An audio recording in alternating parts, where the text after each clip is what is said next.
அனைவருக்கும் அன்பான வணக்கம். தினம் ஒரு திருக்குறள். எனைத்திட்பம் எய்திய கண்ணும் வினைத்திட்பம் வேண்டாரை வேண்டாது உலகு அப்படின்னு என்ன அர்த்தங்க?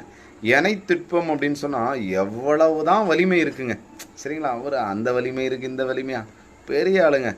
எனைத்திட்பம் எவ்வளோதான் இருந்தாலும் எய்திய கண்ணும் அவர்கிட்ட நிறைய இருக்குது. எய்தியனா அடைந்த பின்னாடியும் அவர்கிட்ட என்ன இருக்கணும்? வினைத்திட்பம். ஆனால் அந்த வினைத்திட்பம் அப்படின்னு சொன்னால் செயல்திறன், பவர் இன் ஆக்ஷன், சரிங்களா? பவர்ஃபுல் ஆக்ஷன் வந்து அவர்கிட்ட இருக்கணும்.